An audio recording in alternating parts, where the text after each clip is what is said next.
Hey, folks. Wait for some people to pop on here. Oh.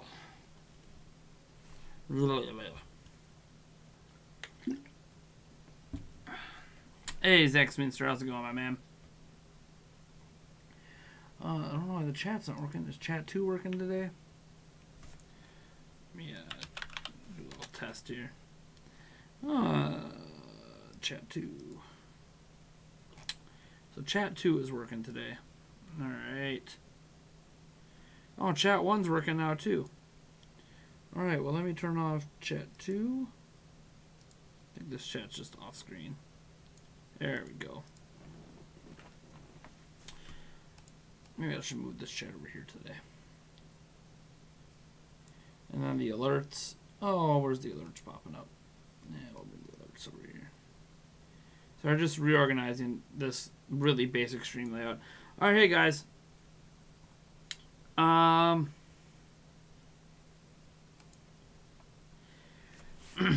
it going? Just having a little bonus stream. Obviously, we had our Primecast earlier tonight. For those of you that were at it, thank you so much for showing up. I just want to talk with you guys and have a little bonus Q&A session with just the old Natester here. We haven't had one of these in a few weeks, ever since we started the Primecast. So it's good to kind of just have a little bonus one here, because I can have. No, Eric's not here. We're just talking about me. It's just a little joke. Eric is not here. Zach Smitzer does say that they massively effed up the YouTube app on iPhone X. The chat bar's under the swipe bar. See, I don't know where the swipe bar is on iPhone X. I haven't used an iPhone X. So I haven't used an iPhone since 6S Plus.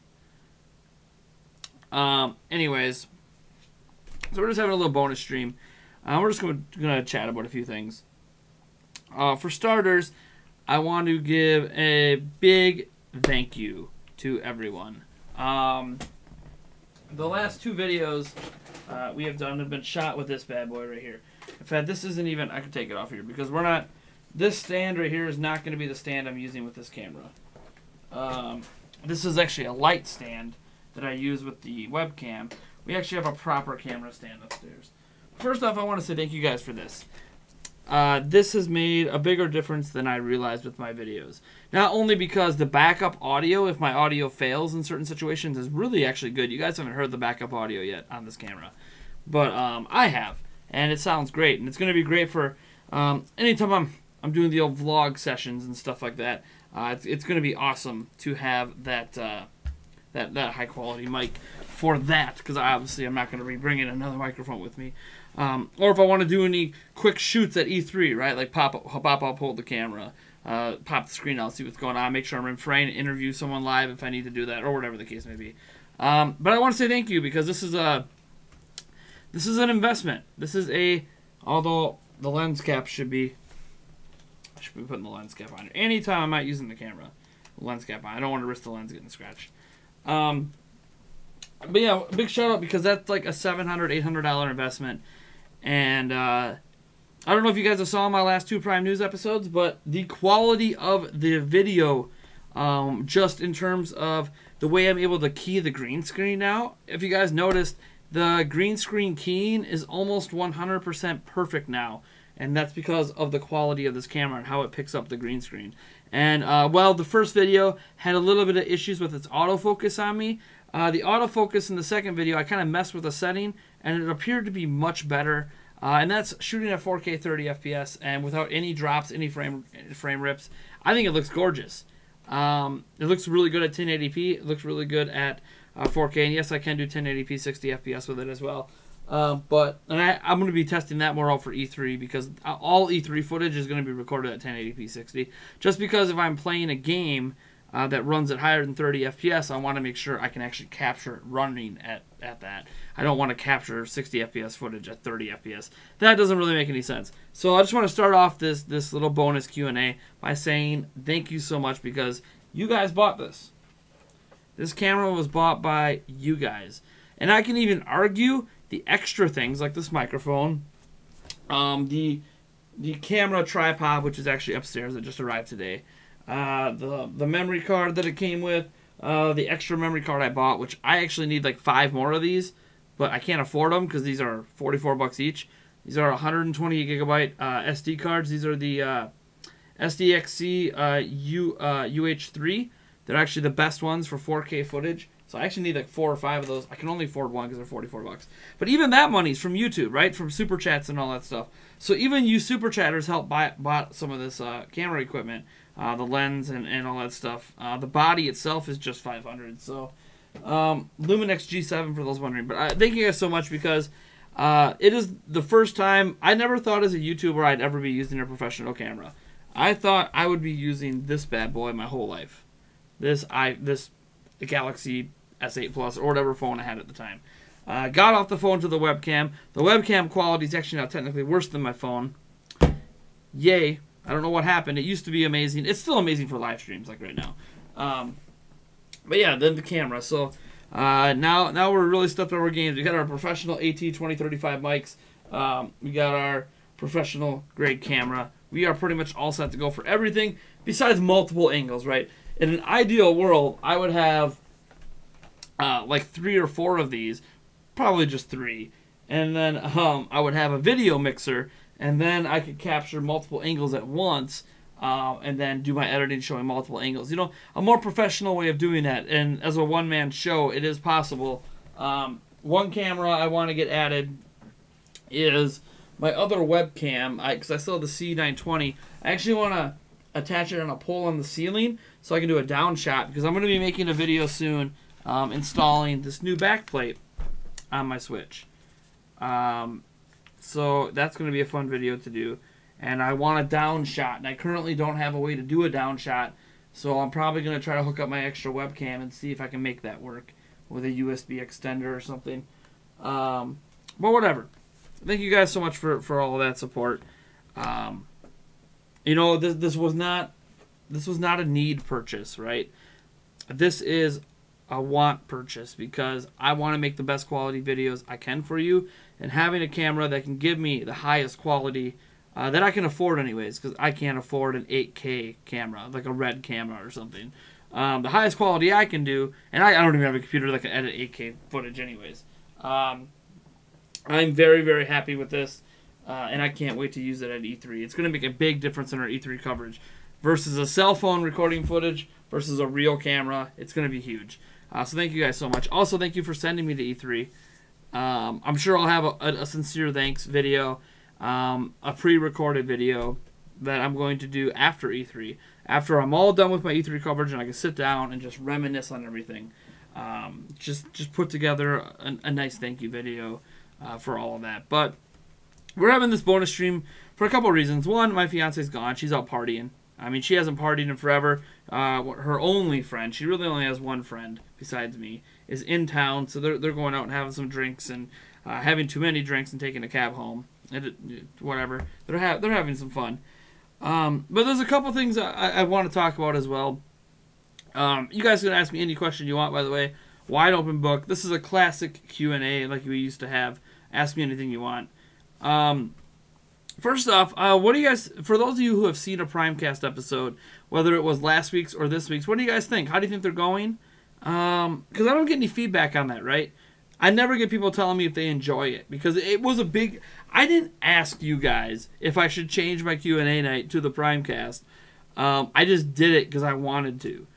The viewership numbers this week were lower than last week. But I guess that's to be expected. Maybe I shouldn't be putting in topics in with the title, right? Because that might be affecting viewership a little bit, because they'll look at the topics and they'll think, oh, that's all they're talking about. Instead, I probably should just say, hey, come watch Primecast Live, Episode 2, Episode 3, blah, blah, blah. But that's something we'll work on in the future. RedKS173 says, no problem, Nate. Just be you, and I've already liked this video. No dislikes, and subscribe for more content. Thanks, RedKS. You also should hit the bell icon and be liking and commenting on videos, because there is no guaranteed way to ensure my videos and my live streams show up in your notifications or on your home screen at all. It's just the more you interact, the higher chance there is. But yeah, you know, Gamer God Wannabe says he really enjoyed the cast tonight. Thank you so much, man. It's been a change. And it's a big change because I don't have a lot of scheduled things. It's one of the criticisms some people have of my channel. When people call my channel inconsistent, it's usually because while I put videos up every day, which is consistent, they don't come out at a consistent time period. Most channels, like when you have a show like Prime News, boom, lands at 2 p.m. every day, right? That's when I want it to hit. I want Prime News to hit at 2 p.m. every day. But even today, it's landed at like 2:30 or 2:45. And sometimes it's not possible because I have 3 children and I'm always raising kids. All 3 of my kids are not in school, so I'm kind of at the mercy of them. And then there's my fiance and what she has going on between her work and her. She's in school right now for a CNA degree or CNA certificate, it's not a degree, and all that jazz. So there is some inconsistencies, but I can't do much about it right now. Even with my live streams, I consistently stream Monday, Wednesday, Friday, but I don't really have a consistent time.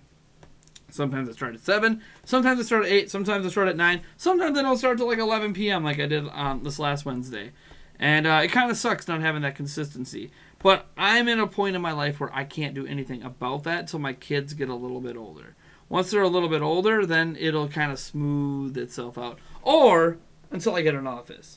If I can ever get an office like away from the house, like an actual separate building where I work and bring in other staff and can separate my work from my home life, then things will be a little bit more consistent with timings of releases and certain content. Until then, it's just I do this all the time when I have time when I'm not watching my kids. The Primecast tonight even had to be cut short because of my kids. Got cut short by 30 minutes. It just happens. What am I supposed to do? There's no one else here to take care of my kid. I gotta go take care of it. Xenox Official says, "Hey Nate, I'm still subbed. Sorry I haven't been watching your videos and live streams as of late." I mean, you don't need to apologize for that. No one needs to apologize for not watching content. You know, you watch the content you want to watch and watch what you enjoy. I mean, as an example, I love Jim Sterling's Jimquisition, but I haven't watched like the last 3 episodes. I'll catch up on him in a binge sometime in the future. The only show I probably consistently still watch every day is the Philip DeFranco show. I'm subbed to a ton of YouTube channels. I can't watch all the content. I watch videos here and there when I have time. So let me see here. Why aren't they in school? All right, so my oldest one is in school. My middle child, Aiden, he's 4, so he goes to school he gets on the bus at 11 p.m. unless something's happened and he misses the bus, then I have to take him to school and drop him off at noon. Earlier this week, I actually had to drop him off. So that takes away a potential hour of work, work time I have. Basically, my goal is, the way I wanted to do it was, Aiden gets on the bus at 11 Monday through Thursday. So he gets on the bus at 11, goes to school, he comes back at like 3:45. My daughter gets off the bus at 3. So I figure I got probably an hour to 2 hours, maybe 2.5 hours to try to get out of Prime News. And I say this because the goal is to put my youngest son, who's 2, on a nap when Aiden leaves and pray to God he sleeps for 2 to 2.5 hours. So I have that 2 to 2.5 hours to gather news, record, edit, upload, and hopefully get out before he wakes up or before my daughter gets off the bus at 3. Unfortunately, that doesn't happen most of the time. My son will decide he doesn't want a nap, or one of my kids will be sick and has to stay home from school, or if my fiance wants to help me out, she suddenly has to go to help something with her parents, or she needs to go pick up something for school, or she needs to do homework, and so she can't help me out. So then I'm stuck trying to juggle, trying to get out Prime News in the middle of the day versus, whatever. Like, I don't have any I tried to set it up so it's consistent, but I can't because my life isn't consistent because I work at home. The only way my fiance is 100% going to make sure I don't have to watch the kids is if I don't work at home. Then she'll start viewing this more like a job, whereas if I have to go to the office to work, I'm there for 8 hours. She'll not dump the kids on me because I have to be there for 8 hours. But, it is what it is. I'm in a happy place with the production schedule because, one, this has actually made it a lot easier. Believe it or not, even though this doesn't directly record to the computer and I have to wait for the files to transfer off the SD card, it's made it easier because there are things in editing I don't have to worry about as much. As an example, I don't have to waste 25 minutes trying to key out the green screen anymore. Now it just works. Beautiful. It's so much easier now with this camera. I don't have to worry about the having to convert files. If I record with my phone or I record with the webcam, I have to convert all of those files into, basically I have to re-render the files to make them a constant frame rate so the audio lines up. If I want to use my high quality audio, it sucks. Even if I don't want to use the high quality audio, if I just want to use the webcam audio, I still have to make it a constant frame rate because when I go to edit and add in images and green screen and all this stuff, the audio will desync with the video otherwise. So this even though I have to transfer files off here, it saves me time. There's no re-rendering. The editing process is easier. The quality is higher. Obviously, there's the downfall of if it autofocuses and blurs me for 30 seconds. I can't really fix that. I tried turning off the autofocus.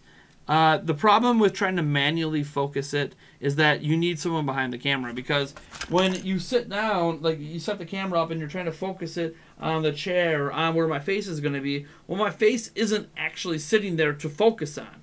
So it's actually focusing on the microphone or focusing on the chair, focusing on the green screen. So then I'll sit down and I'll record, and then I'll go look at the video and I'm like, oh man, it's blurry. Because you won't see it's blurry because this is a tiny little screen. It's dinky. I don't know it's blurry until I get it off here, put it on my computer, and I'm like, oh yeah, that's blurry. So you can see how hard that is to try to focus it when there isn't someone behind the camera to set it up with me sitting in the chair. So I am going to be relying on autofocus. Thankfully, the second video, autofocus worked out well, and I think the more I fine-tune the lighting, and I just sit there for like 30 seconds to a minute, let the focus kind of catch up to me and kind of do test movements and stuff and just let it see what I'm doing, I think it'll be better. And there's some other settings I can play with, different types of autofocuses and stuff I need to play around with. But yeah, I'm pretty happy with where things are. We call it pre-K instead of school in Texas. Yeah, we don't call it preschool. Well, some places here call it preschool, or we call it pre-K. Right now, what they call it when I registered him is 4K. So 4-year-old kindergarten, basically. But yeah, he will. Next year he's in kindergarten. He's already registered and everything, and my daughter is in 2nd grade. So those two will be gone all day. So that'll make things a little easier. Then it's just Ollie.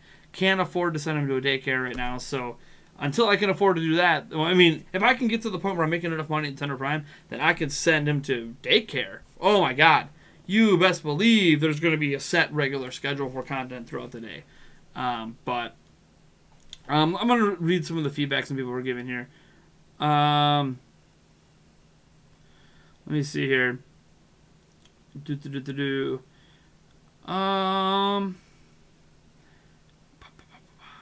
Seahawks Rule 24 says, but if I watch this, I can't watch the podcast. Why is that? You can watch the podcast. Why not? The podcast is always up. You can watch it anytime you want. Even if you don't catch Primecast Live or Nintendo Prime Podcast when I post it, you can just watch it later. You don't have to watch it right now. If this stream goes away, you can't watch it after the fact. Unless you're one of those tricky people that finds the URL and blah, blah, blah, because it's always hidden. But some people bookmark the URL so they can watch it later. Manuel Zarate says he loves the Primecast. Great thing to do on a Friday night. I mean, thanks. I like the idea of the Primecast. It has a ways to go. I got to get some more YouTubers involved in it. I got to be a little bit better with my pre-planning. It's been a hectic week because this is the middle of the week is when I kind of started my comeback on YouTube to trying to get back to a regular schedule, to Prime News, new camera, new equipment, lots of stuff to adjust to. Again, I have a lot of product videos that I need to, from this backplate to this, Orts thing to a charge case to a whole bunch of stuff. I got a lot of stuff I got to get to. A lot of videos I need to get done. But yeah, I got to figure out how I want to do the videos now. I really do. Maybe I can do a top view with the webcam here. Never thought about that.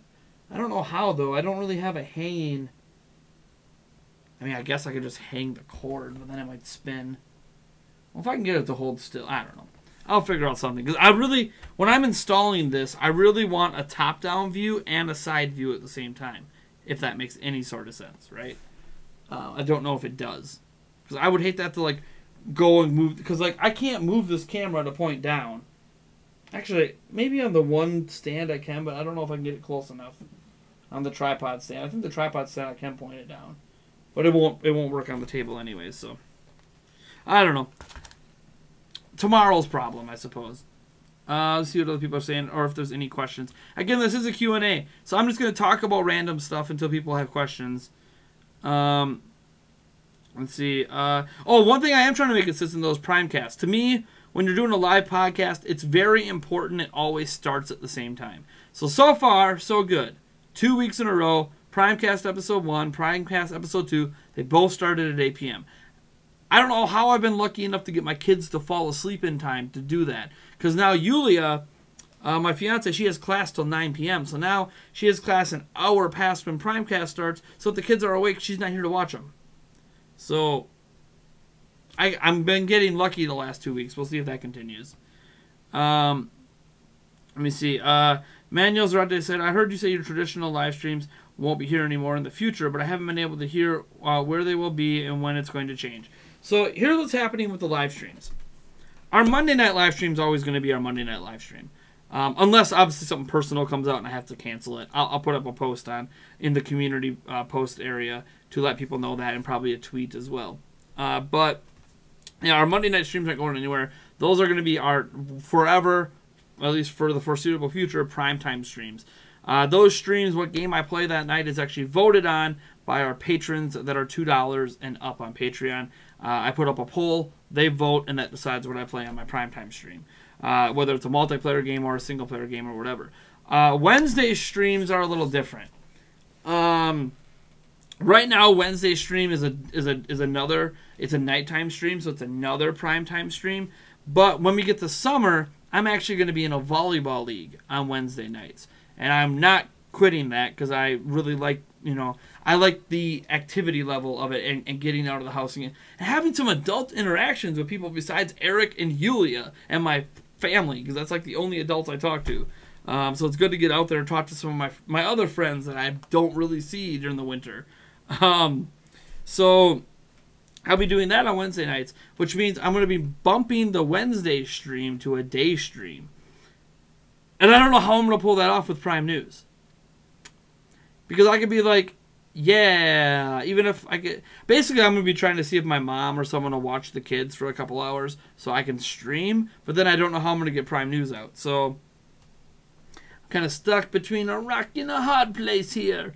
But I'm going to try to figure out something. Because my fiance by then, after E3, because it'll probably start after E3, the daytime stream on Wednesdays, around noonish.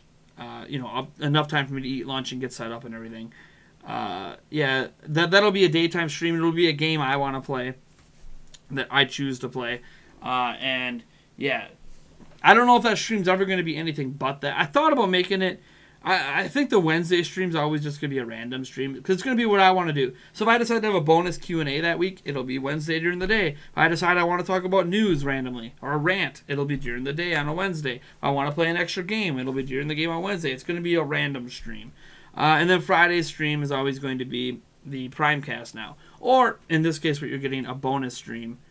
Because I just happen to have extra time tonight. I never have extra time. I should probably be shooting some of those videos I've been talking about. But I don't really feel like doing that tonight. Hopefully I'll get to a couple of the videos this weekend. A couple of the product videos. I want to at least get them shot. Even if I'll get the parts that I'm on camera for that I have to talk. But I want to at least get all the video shooting done and the B-roll done. Yes, B-roll is going to be a thing for some videos. Oh my god. And then I'll have my voiceover work talking about it and background music and blah blah blah. Basically, because I have the camera now, I feel like I need to be more professional in my edits. So Primecast, and then there'll always be random bonus streams. Like now, I can't schedule these out because these are just randomly when I happen to have time.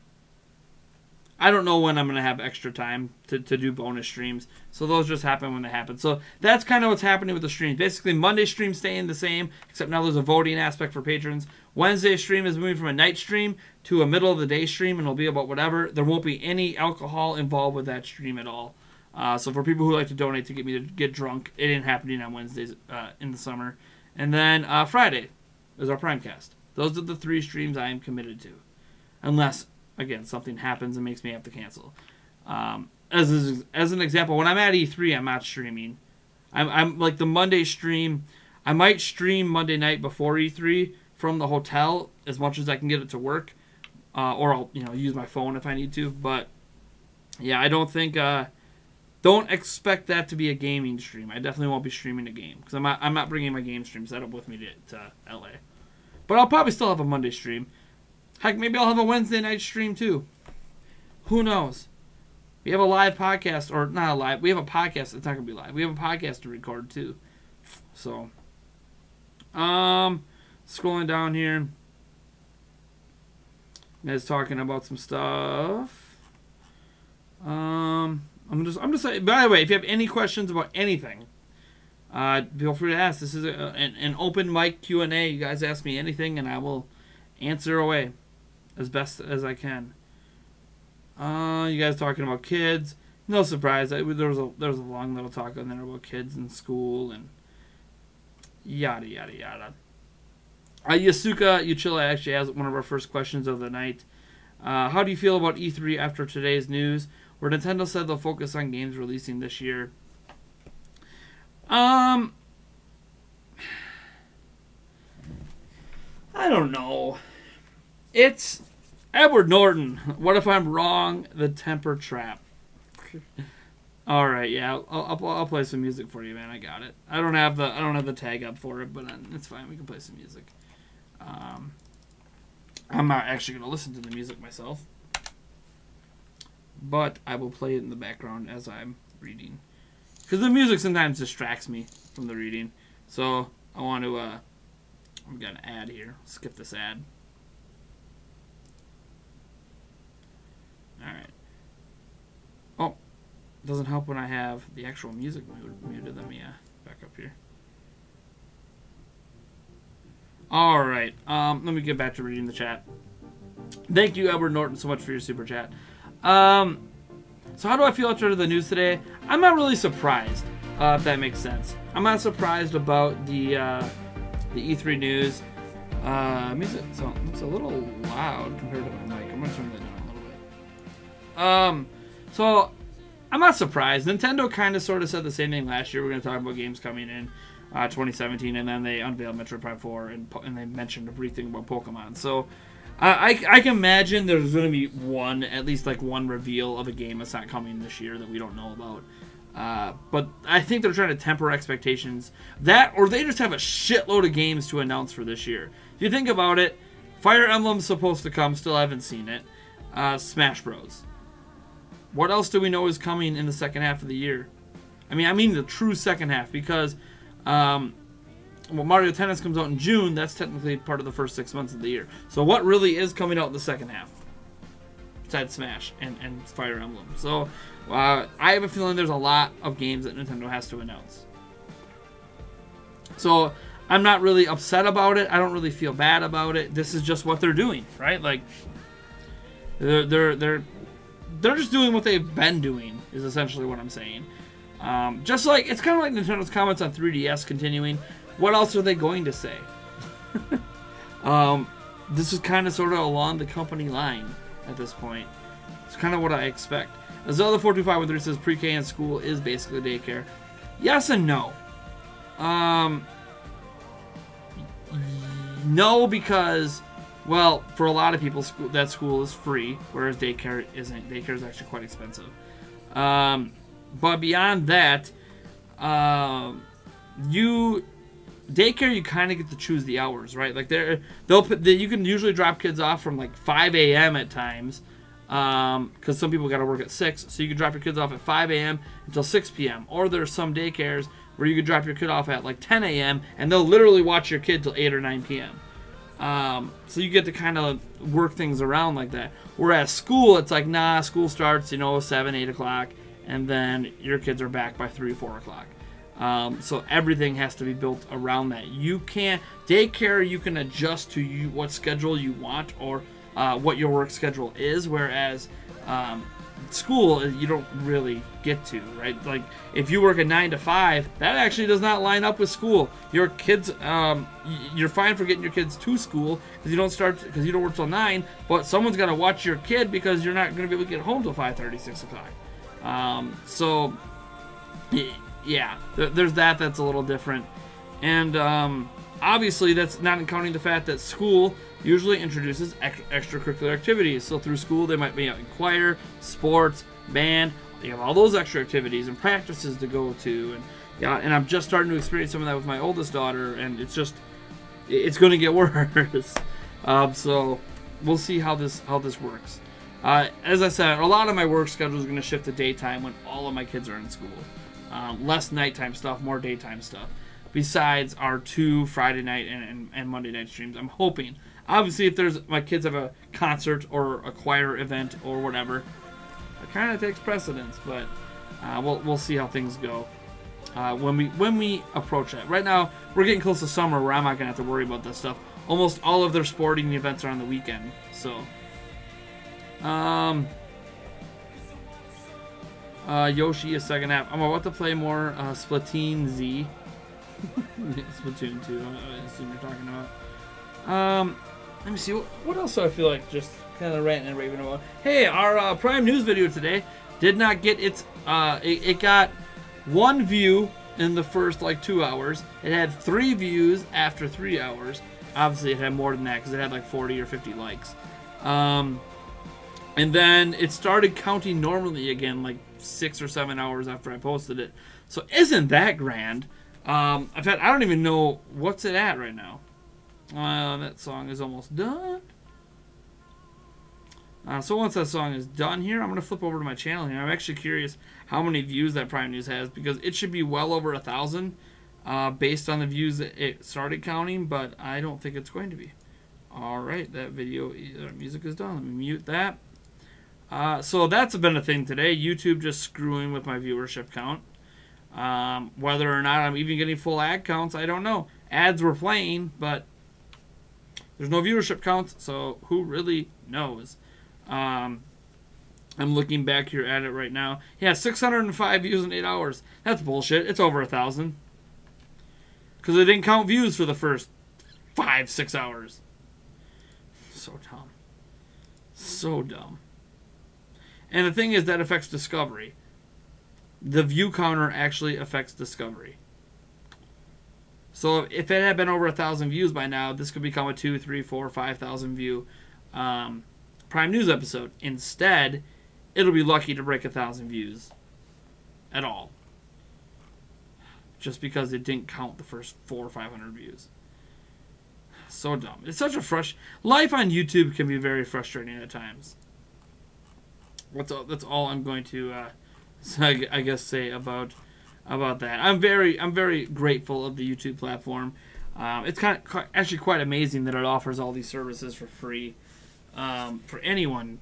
I mean, it's crazy. I can that you can upload like an 8K 3D video where you can move your phone around and like see a whole it's crazy. They offer that for free. You know how crazy the bandwidth has to be to support that, and that their player is one of the best video players in the world, but us creators kind of make YouTube tick. Without us making the content, there's no point for YouTube to exist. So we need each other.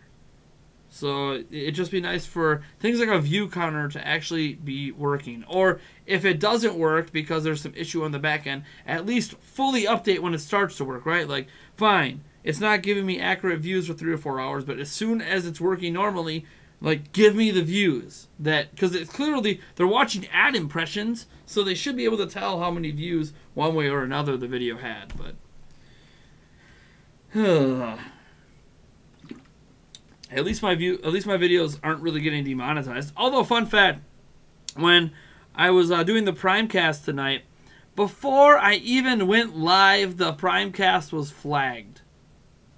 And I looked in the description, I looked in the title. There was nothing in there that should have triggered it getting flagged, but it got flagged. It wasn't even live yet. Hadn't even said a single word yet. No swear words, no nothing flagged. I'm like, well, I don't really care. But here's some hard truth as well. This is one reason I was really nervous, by the way, about changing the Primecast or doing the Primecast on Fridays. For those who aren't aware, about 70 to 80% of our YouTube revenue is made through super chats and donations, of course. But if we're just looking at just the YouTube, it's super chats.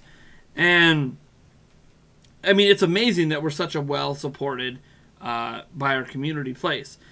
But Primecast, the last 2 weeks, has tanked my Friday revenue. On average, on Fridays, we were pulling between $80 and $150 a Friday.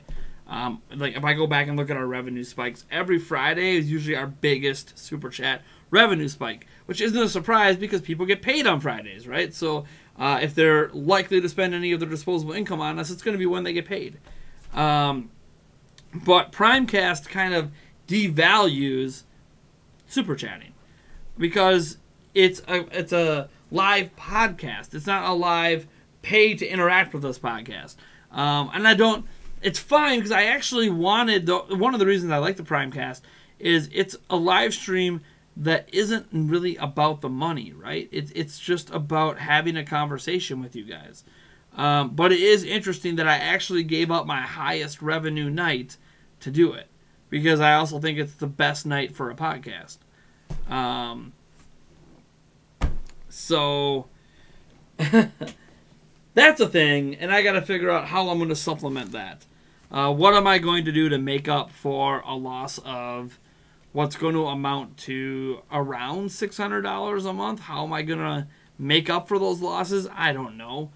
Hope that my Monday stream takes off because I don't know even how many super chats and stuff I'm going to get for a Wednesday day stream, right? Like our Monday night stream might be the only way we make super chat money in the future. So it's life, I suppose.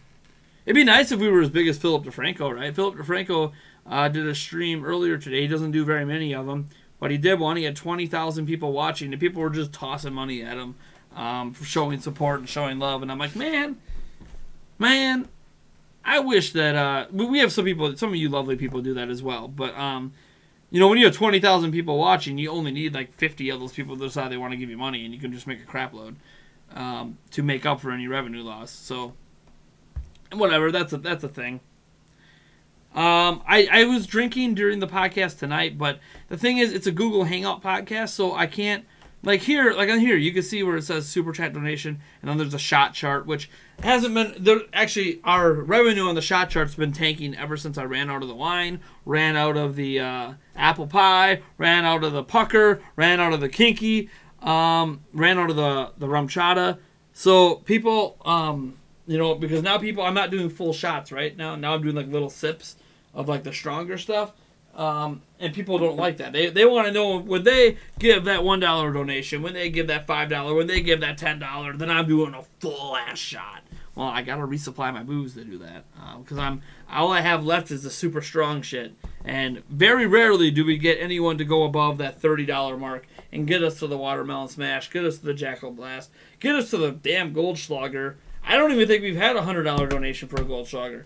I think all of this Goldschlager that's gone is because I just chose to do it. I don't think anyone's actually paid me to do a shot. And we haven't done a shot of tequila since we bumped it up to 500.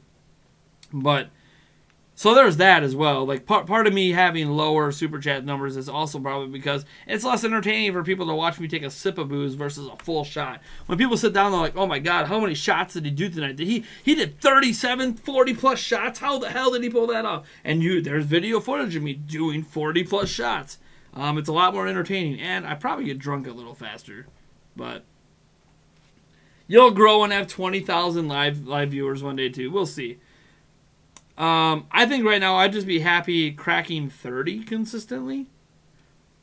Some of you guys might know we've actually had live streams where we've had 200 plus, and that's without somebody like shouting us out. Like we were breaking 150 when we were being rated by Spawncast, but we had our highest view was actually direct. We did a pre-show and a post-show for a Nintendo Direct, and we actually were just balling at 200 plus viewers. One of our most active things ever. We didn't make any money because nobody super chats, because apparently out of 200 people, no one wanted the super chat, which is fine. That's the thing. Like, I feel bad because like I'm mentioning this and it feels like e-bagging, and like this is the hard part about it too, right? Like we're so reliant on community support through Patreon and through super chats that I keep trying to come up with ways to make people want to give us money, and it kind of sucks because it's with the live streams. What's lost in it is just live stream. Like right now, just play Splatoon 2 to play Splatoon 2 because I want to play Splatoon 2 because I do want to play Splatoon 2, but am I going to make any money doing it? And that's what I have to constantly think about because I'm so reliant on those super chats and those donations. So, kind of makes me feel like a shitty person, to be honest, even though you guys are very, very generous. And I never expect anything. But I'm always thinking about, man, what can I do now? The balloon thing, that was a kind of... Outside of the one day with the balloon thing, it worked really, really well. It's too high. A shot whines, not getting anybody buzzed. Okay, so I've explained this before, Matt the Knife. And you know what? For your $5 spot, I'll do a full shot of something here. Not Goldschlager. Oh my God, I'm not getting drunk for $5. Hold on here. I didn't plan this out because I'm not wearing any pants. Fun story. Do I have any shorts in my workout bag? Oh, nope. Those are just diapers now. Awesome. I mean, I am wearing boxers. I'm not just sitting here naked, but...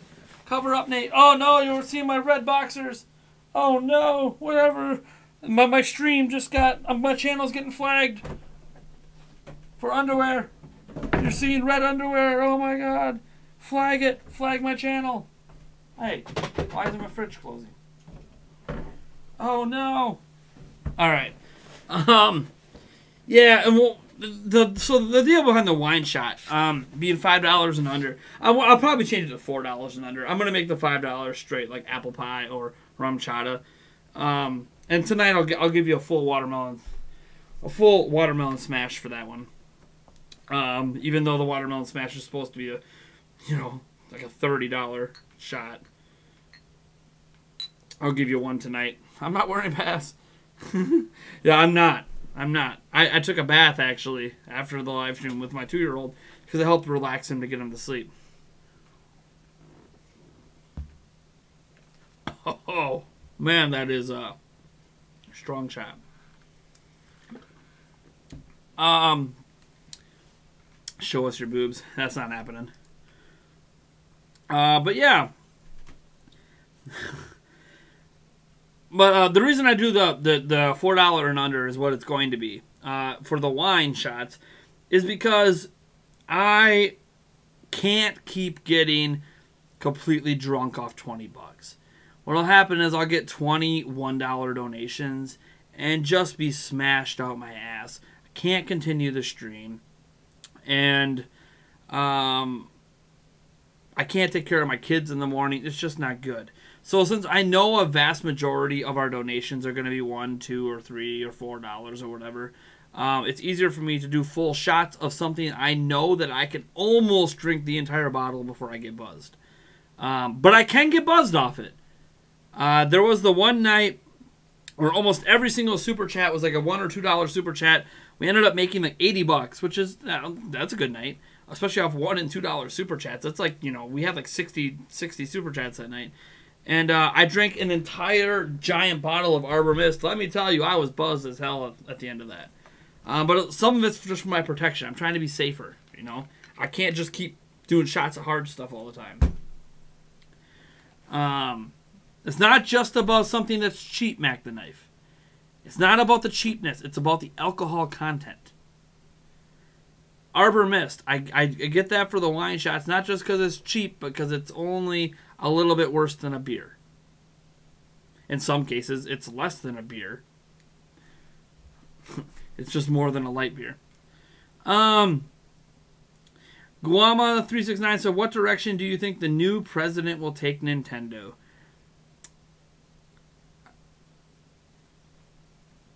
I think he's just going to continue the direction they're already on. What you have to understand is he's been at Nintendo since '94. So He's been with the company, you know, what, 24 years now? Most of his adult life, it's been the only job he's had. So he's just going to do what he knows. And that's what Nintendo has always been. Yeah. I don't expect to actually see much differences. I mean, he was the head of marketing for Switch. So, like, if you love the marketing for Switch, that good marketing should continue because that's what he knows how to do. I actually don't expect... I expect it's going to be extremely seamless, and at least for the next 4 or 5 years, we're not going to really notice any differences. Nintendo's just going to continue to be Nintendo.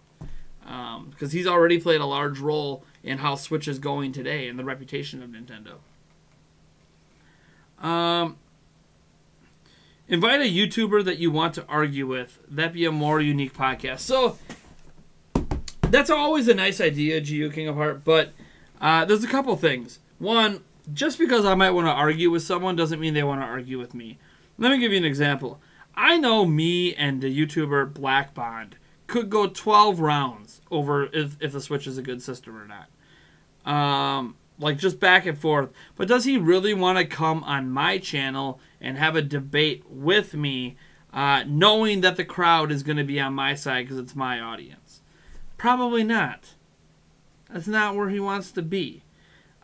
It's very hard to get into those kind of debates because the people that truly like want to argue with you or you want to argue with them generally want it to be at a neutral place. And I know Player Essence, and I could do debates on his channel. I'm sure if I had someone and I talked to him, I could set something up. But I don't want to, like, I want to debate with my audience. So it's very difficult to get in. Like, I felt like today on Primecast, we actually had a really nice debate, not just about waffles versus French toast, but some nice debates about, you know, what would have been, what Switch launched as, why it launched the way it did, versus what AJ thought the Switch would be better launched as. So it was very interesting debates we had there, and I like that debate. Plus, AJ and I have respect for each other. That helps a lot as well. We didn't plan for that debate to happen. It just did. It was natural, and I love those interactions. But I can't. It's hard to invite YouTubers that I specifically want to have a debate with or argue with because they usually don't want to come to my turf to do it. And do I want to go to their turf to do it? I don't mind it, but they have to invite me, and I don't get invited to do it, so I don't go to their turf. Could I play some Breath of the Wild? I could play some Breath of the Wild. Let me. Do I even have the Switch set up to display on here? Hold on. My Switch isn't even in the dock. Let me. Yes, my Switch was actually over there, prepared to record the footage of replacing this backplate, and I'll show you why in the video. Get a nice close up of the damage on my Switch on the back. But hold on. And got to cover up the man bits here because I got to stand up to actually you can't really see too much. All right. I can play a little Breath of the Wild here while I talk with you guys. Let me set up the Switch to show up. And it'll just be up here in the right corner. It's not going to be. I'm not going to change to my game stream format. We're just gonna because this isn't meant to be a game stream. So I can play a little Breath of the Wild while we're talking here. Let me see here. Why does Wolfenstein 2 on Switch look better than Doom? It's a newer game than Doom. So they have more experience with the engine. So like Wolfenstein 2, if you didn't know, on PC looks better than Doom on PC. And there's also more color in Wolfenstein 2. Doom is a more red base, whereas I would argue that Wolfenstein 2 is more gray based. Although, alright, I was like, why is my Switch showing up on my TV? Oh, it's set on the wrong input. Forgot I was watching the Bucks playoff game yesterday then. Oh hey, I have a fractured butthole open. Oh, fractured butthole. Can turn this down. Had that turned up for the playoff game. Alright. Oh, Breath of the Wild isn't. I forgot. Breath of the Wild is a physical copy. I gotta take out Odyssey and put in Breath of the Wild. Breath of the Wild. Breath of the Wild. I know you guys can't see the game stream yet. I'll get it set up in a second. I already forgot what the question was I was answering. Alright. Odyssey down there. Alright. So yeah, Wolfenstein 2 is just a newer game in that system. All right, Breath of the Wild's inserted. We load that up. Let me get let me see where my switch is popping up over here. So switch. Is it underneath my camera? Is that why it's not showing up? It is. Let me put it up my camera. There it is. There she be, lassie. I guess let me shrink the chat a little bit. Oh, not that. Although I can lower that. Where's the chat? There we go. I could shrink the old chatter. 99 cents, Mr. Edward Norton. Thank you so much. I don't even know if I have any booze to do if it's just 99 cents. If we're being honest, let me shrink the chat down a little bit more. Alright, do I have the switch? No, I do have switch sound on. Alright, cool.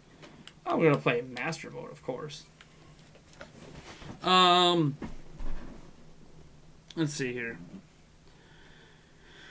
I drank a whole cup of coffee and I was hammered next morning. A whole cup of coffee. You got hammered off coffee. Oh, Matt the Knife. What a question. Thank you for that. That's the 20 spot's supposed to be a pucker. Let me I'm gonna grab I think I'm gonna grab cover up a bit here. I think I'm gonna be grabbing the pumpkin just because I like it better. But we'll see if I even know where it is. Cannon Blast. Where is my pumpkin? Pumpkin alcohol, where'd you go? I know my office is a little messy right now. It's not too bad. I mean, where I shoot is all clean, but I had just had it out. Oh, haha! There it is. The pumpkin alcohol for that 20 spot. I don't want to mix up my...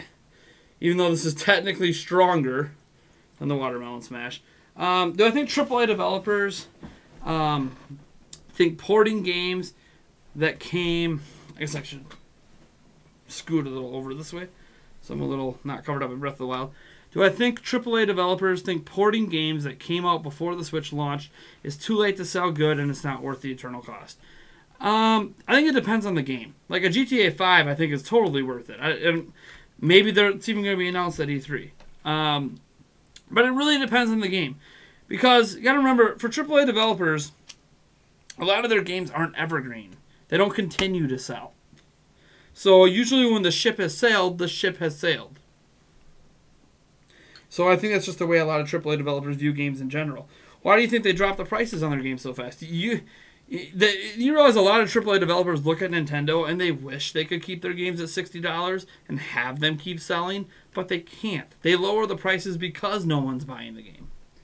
So that's just kind of the way it is. All right, I'm take this pumpkin. What is it? Jacko Blast.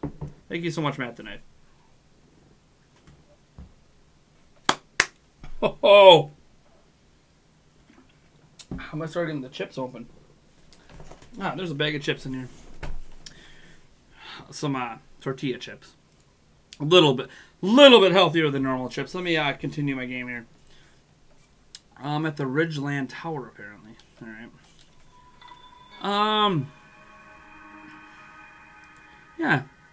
I guess I kind of answered that, Matt the Knife. Thank you, by the way, for your super chat. And Edward Norton, I did see your 99-cent super chat. Thank you so much for your super chat. I appreciate it. Let me scroll down. Also, I did DM you on Discord, but nothing that you could report on until after E3 proves it.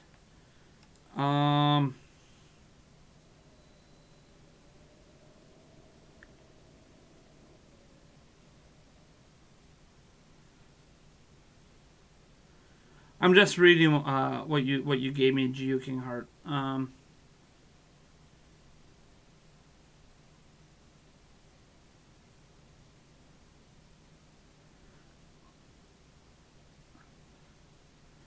don't understand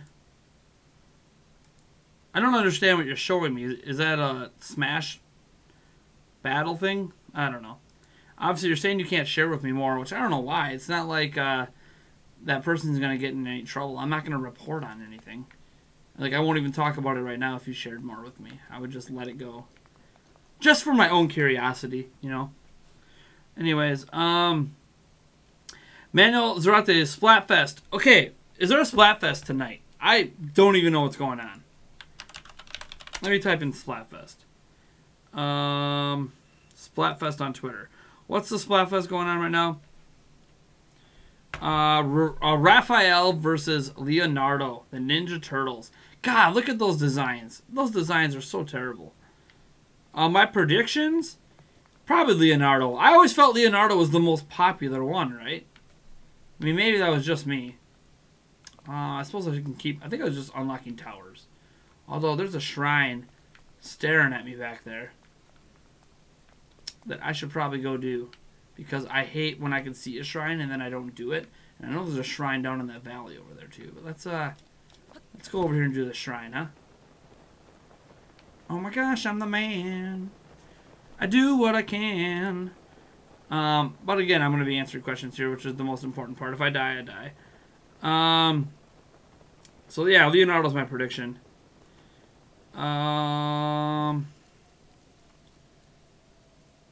Will Madden make the Switch experience at E3? Please say yes. I hope so. I want all games on Switch, even if they're from companies you guys might not like EA. And I like Madden, so I want to play Madden. So, I hope so. Scrolling down here. Leonardo is the best, but I have to go Team Pearl. Leonardo is the best, but you have to go Team Pearl. Really?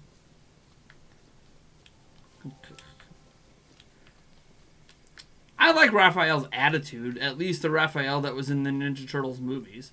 Like the Raphael that was in Ninja Turtles Secret of the Ooze. God, I love his attitude. He's like a classic teenager. I know it all. I'm a badass. And now I don't know where... I don't know where anything is anymore. Now that I'm not on the tower, I can't see the shrine.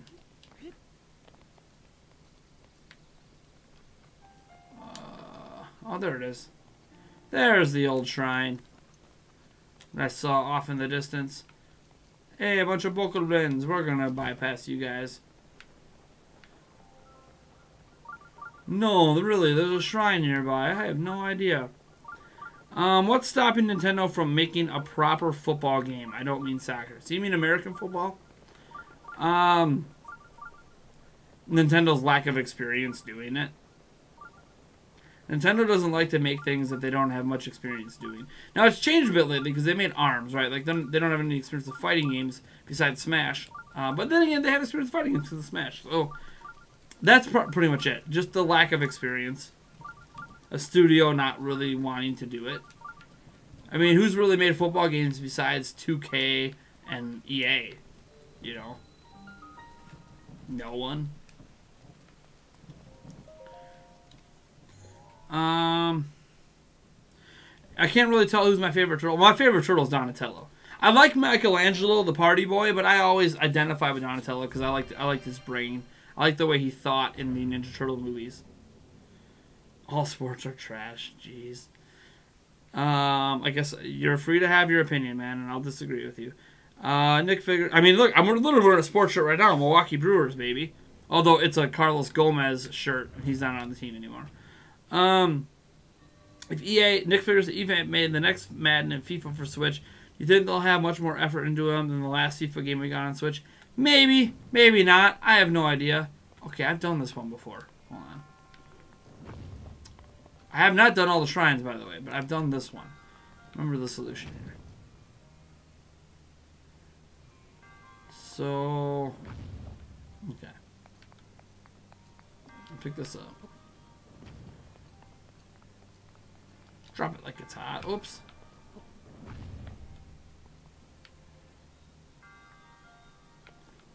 Drop it like it's hot. Let's go flying with it. Why not?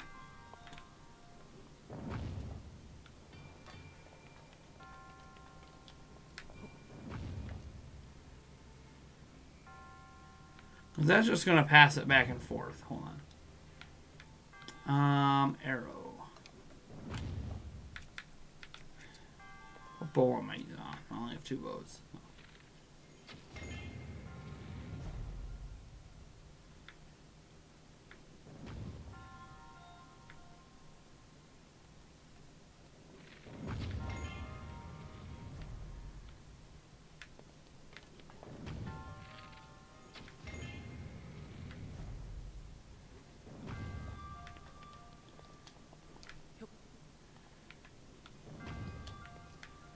Alright. Hopefully that gets the job done. Yeah, roll down there, baby. Roll down there. Yeah. Oh, no. Alright. I'll go over there. I got this. I believe I can fly. I believe I can touch the sky. Oh, I really thought I could have made it up there. Dang it. I think about it every night and day. I spread my wings and fly away. Yeah, I believe I can soar. Whoops. Been a while since I played Breath of the Wild. Did I drop the ball in there too?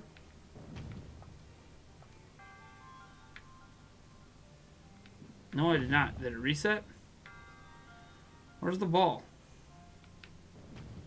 Bally. Oh, it's over here. No offense, but real-life sports teams all has to do with the coach and how much money they pay for players. If they hire the best players, odds are they win. Well, I mean, sure. But it's not really... let me ask you. Is it any different with game developers? If you hire the best game developers, chances are you're going to be making the best games. And you can argue, oh, but what about the undiscovered talent, the indies? Okay, that happens in sports too. What about the rookies? What about the drafts? All of that matters. You know? The same is true in any profession, not just sports. If you hire the best and have the best management, you're going to end up having the best products. That's true in any industry. It's not just sports at all. The difference is the sports is an entertainment industry, but it's still the same.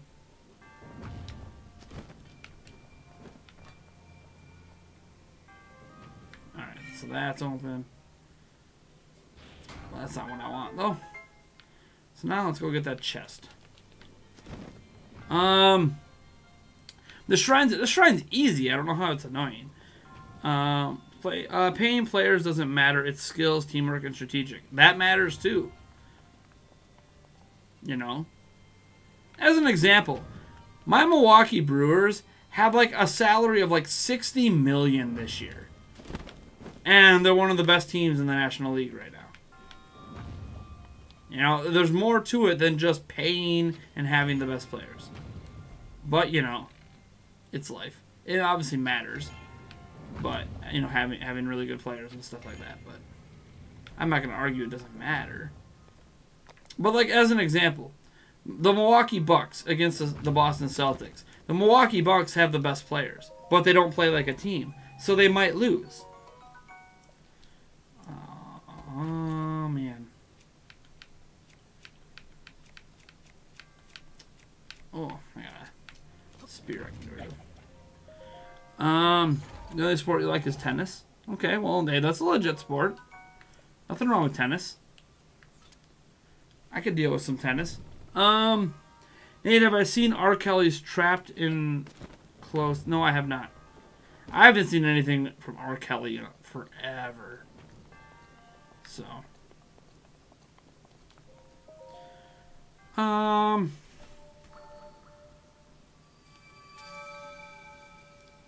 then figures the little plastic lines in between the hole that release hot air is somewhat melting and breaking off. How could I get that fixed without sending my switch back? Wait, what's going on?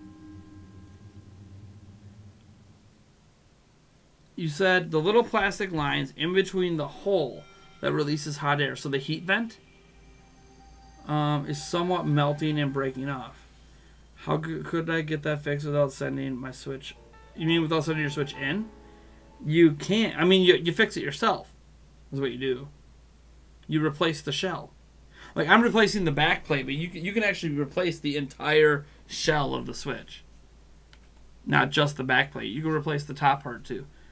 I mean, the new stuff might melt eventually too, but there's nothing, you know, what are you going to do? That's just because your switch is hot.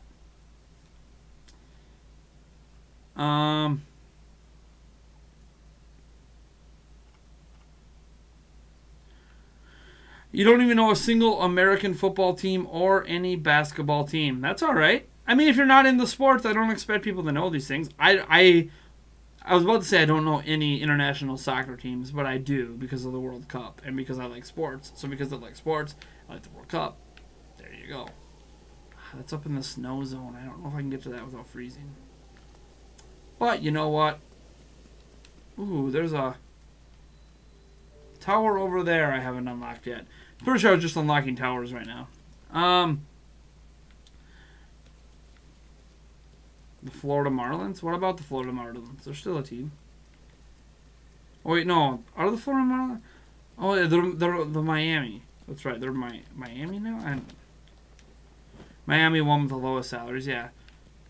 I mean, there was the Oakland A's, too. Like, that Moneyball movie was made after them. And they didn't win a World Series, but they ended up being really damn good. And they did it without spending much money. GU King Heart says, will esports replace real-life sports? Sports haven't really been super exciting for a long time. It only gets exciting when something unique happens. No. They're going to coexist. All you need to do is look at the numbers. Like when you see a baseball game or a football game or a soccer match, if you see that on a social media, like legit support, like when the NFL puts a football game on Twitter or on Facebook or on Amazon Prime, like look at the number of people watching it. It's insane. Now there's obviously video game esports streams that get really big as well, but they're just going to coexist. They're different. Like an esport is never going to replace a traditional sport, and a traditional sport's not going to replace an esport. They can work together. They don't have to be like defeating each other, in my opinion, of course. My opinion's the only one that matters, right? Wait, are the blue towers the ones I have? Hold on. I always forget this, because on my other one I have like all the towers unlocked. Alright, that's the tower I have. Okay. So I have that tower. That's the tower I came from. So the orange towers are the ones I need to go get.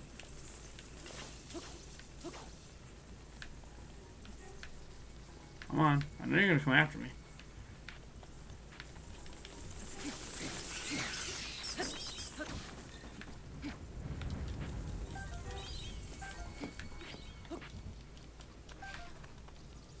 Alright.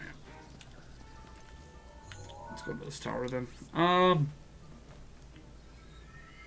I like watching and playing baseball. Yeah, so do I. Folks who say Nintendo doesn't have any third-party games, I always point them towards Mario Party 3. Really? That's not a third-party game. But, I mean, I get the joke. It's just not a very good one, in my opinion. Nick, don't be an Xbox Logic fan. Give an example that's within the last year. Recently, Xbox fans have been celebrating 5-plus-year-old games.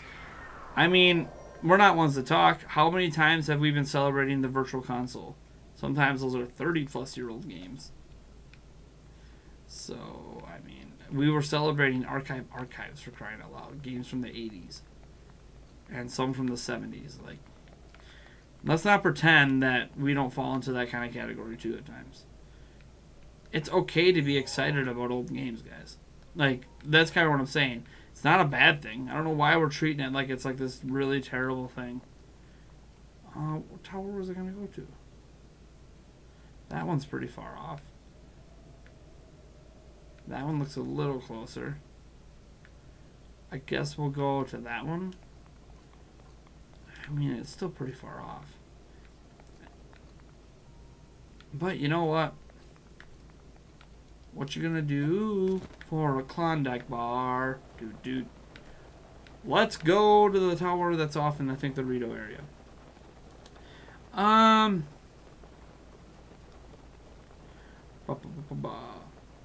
Too much politics in sports. Money and greed are corrupting everything. Pay a bit more attention to the esports. Money and greed are corrupting that as well. Money and greed corrupt everything. Every time there's money involved, not every time there's money involved, but every time there's high amounts of money involved, it generally leads to corruption. Look how many YouTubers have made it big, and like, I'm not going to call anyone individually here, but sometimes you'll notice that something don't seem quite the same with their coverage of things once they become someone who starts caring about the money way more than they care about the content they're making. And that happens to a lot of YouTubers when they get bigger. Like me, I care about the money, but the money is rarely going to dictate my content, right? Like, if money was dictating my content, the Primecast wouldn't exist. It legit takes away money. It takes away a massive chunk of money. We're not even talking a small amount. We're talking like 50% of my monthly revenue is being given up for the Primecast right now. Like, it's one of the worst, short-term anyways, business decisions that I've ever made. But I don't want money to dictate what I do. So when I decided to do it, I told myself, what matters more to me? Making some money or doing something I'm passionate about. And I love the Q&A, by the way. Like what we're doing now, having this Q&A, I love Q&As. So it wasn't even like I wasn't doing something I didn't love, but I really wanted a news podcast, and I felt like Friday night was the best night to have it. So I realized that to do it, I was going to have to give up my current, Q&A slate. So money and greed corrupts everything. It hasn't corrupted me yet, but I'd like to say I'm immune to it, but I'm also not at the point that I make so much money that I start thinking about that kind of stuff, right? I'm just thinking about how I can get by while giving up half of my monthly revenue. Needless to say, June's going to suck. Because June, the money I'm making right now was my revenue for June. It's going to suck. But I knew it was going to suck. And I need to figure out next month how to recover revenue-wise. Haven't figured it out yet.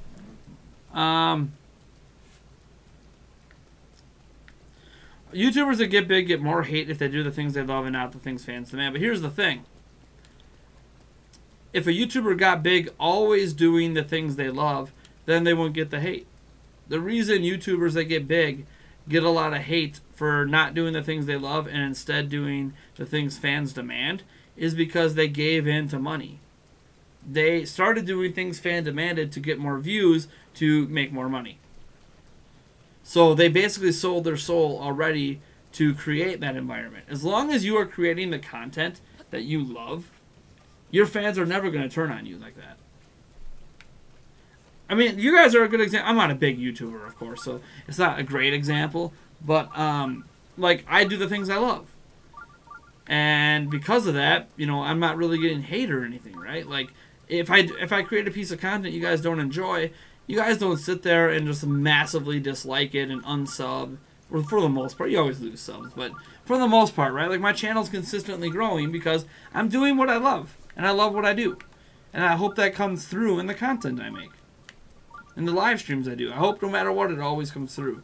And I want to foster an environment where people are here because of what I love and because of what I do, rather than me trying to cater.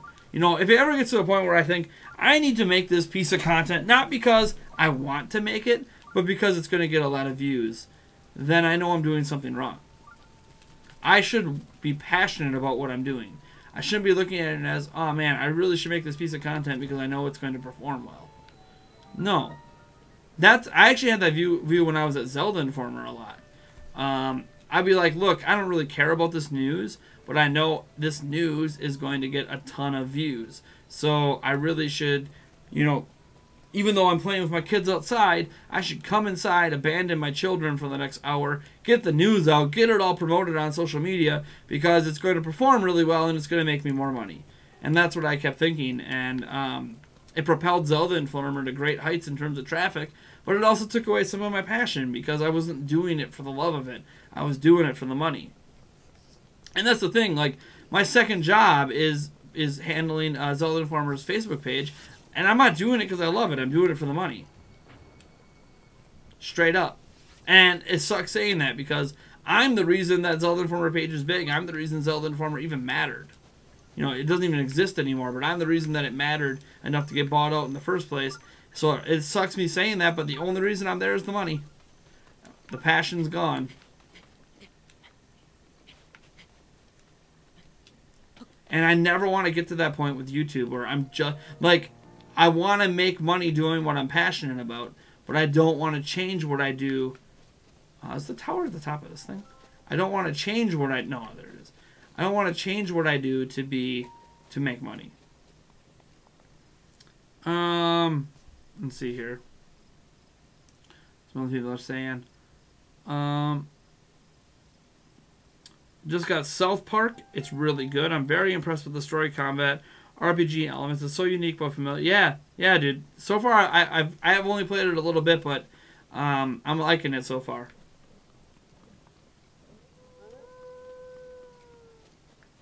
YouTubers stop loving the same thing and force themselves to do the same thing. It's the YouTube rule. Don't change.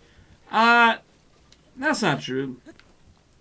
There's a lot of YouTubers that the thing is what happened is they burned themselves out on what they love, right? You know, there's this thing called the YouTube grind, and I feel it. I feel the YouTube grind at times, but it's more of a self-imposed grind. And there's always that fear that, like, you do what you love, but you do it so often that you end up not liking it and you hate yourself. They should have been doing various content in the first place. It's kind of what I'm saying. Oh, there's a Korok seed here. Might as well do it quick. I say quick as I fail. There's the other one.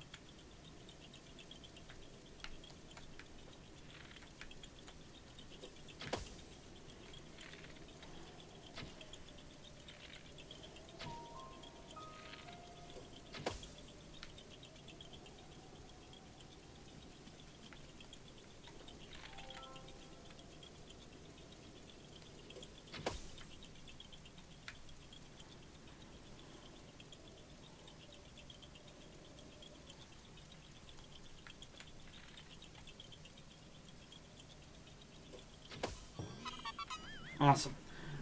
So YouTubers stop loving. If your passion dies, will you get a regular job? Well, yeah.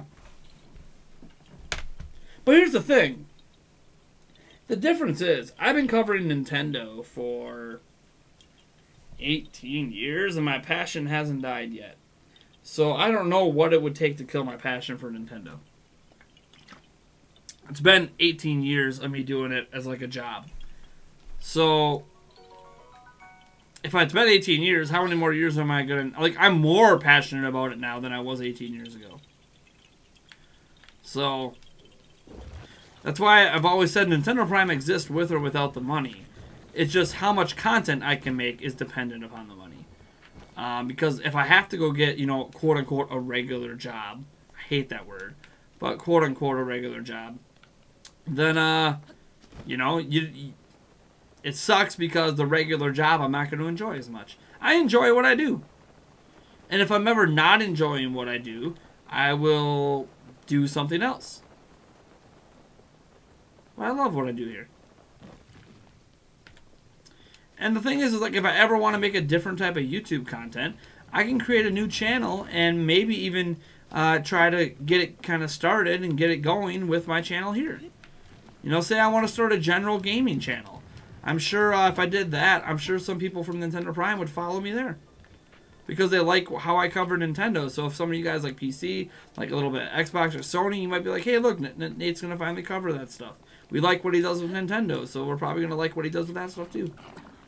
So I don't know, you know, it's just...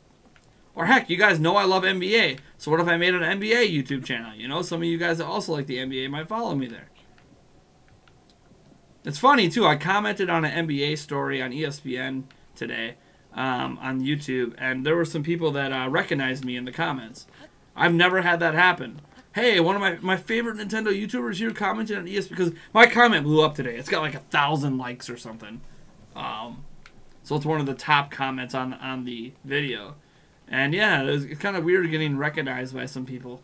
Makes me realize I probably shouldn't be using this account because it represents a brand too, you know. But Manuel Zarata Jr. says, by the way, Manuel, thank you so much. Let me get a little bit of a shot in for you here. Would you consider doing these kind of streams after your Primecast to help supplement your income so you don't lose so much anymore? Maybe. The thing is I gotta find time for Yulia, right? Like tonight, Yulia's gone, so I don't have to, like, be done at 10:30 and go watch a movie with her before bed, or whatever, or go talk to her, because she's out with a friend tonight. So I've thought about doing these as a supplement, but again, like, yeah, obviously I've made more money right now than I made during that entire Primecast. But even then, I've made what, $30, $35.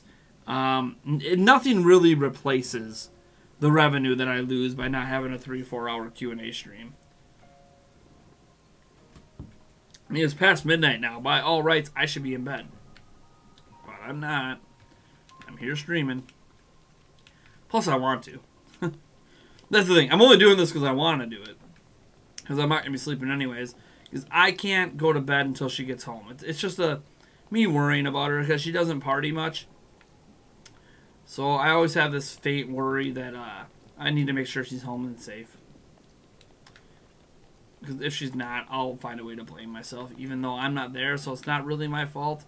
I'll feel like I shouldn't have let her go or something. Or I should have convinced her to stay home. And you guys know how it goes when you start to blame yourself for stuff that really isn't your fault. But you find a way to blame yourself because you feel like you could have did something, you could have prevented it, blah, blah, blah. Alright, let's climb this pillar here.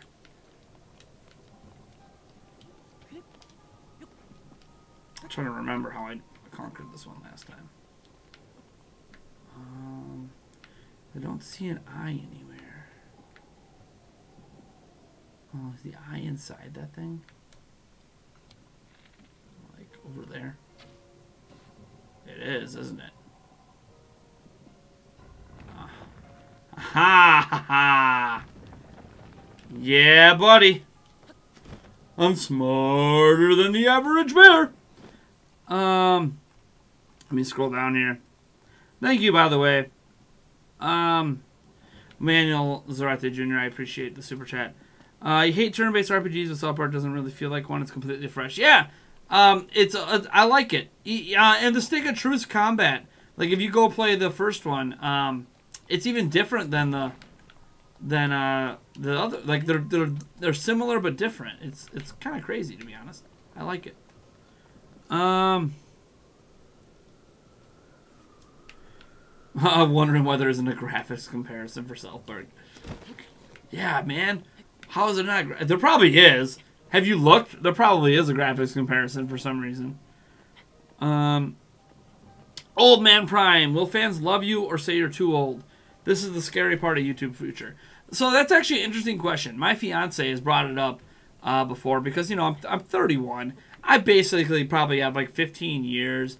I basically have till I'm almost 50, I think, before people might start to question, man, is he too old to be covering video... Like, covering video games as a solo YouTuber. But I think by then I'd know, right? Like, if my audience is still enjoying my content, my passion is still there, are you ever too old? But we'll see. Don't know. It's always scary, but I also want to get into technology, and what I've noticed is that like you can be an older YouTuber and be a tech tuber as well. So I do want to have a successful tech channel one day as well. That's a passion of mine.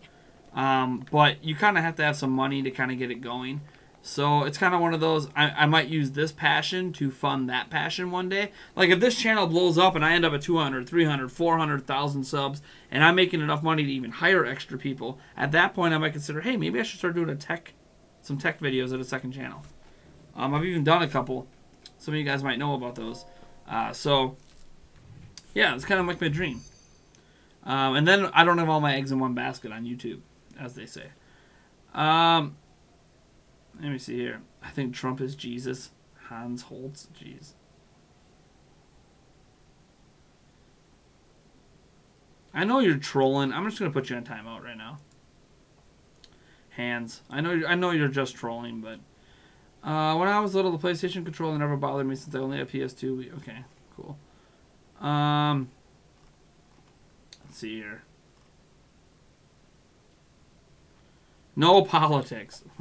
I put him on timeout. We'll see. If he comes back and he's doing it again, I'll just ban him. Oh, there's a troll in Discord right now, too. I can take care of that quick. I don't see a troll in our Discord anyways. Maybe in somebody else's Discord. A lot of JRPGs coming to Switch this year. Which ones am I getting? Care to list them? Because I'm not even aware of one. Oh, Octopath Traveler. I'm getting Octopath Traveler. For sure. I love that demo. I've beaten the demo like 4 times. Love that demo. It is so good. That demo's been downloaded 1.3 million times. So I'm not the only one that loves it. And I don't even know what other JRPGs are coming. Alright.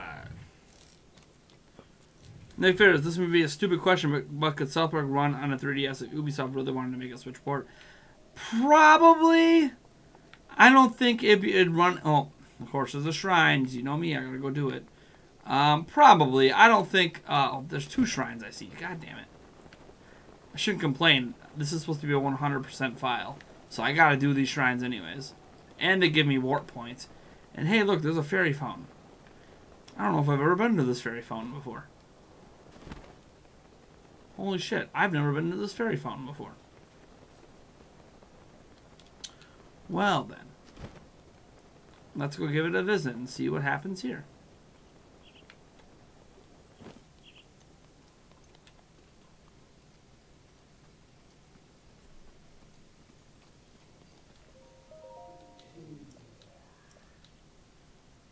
Sure. The Great Fairy, Casa. It was a beautiful spring, but as time passed, fewer and fewer travelers arrived to offer me rupees. Oh, yeah. 500? Do I even have 500? I have 2. I have 2!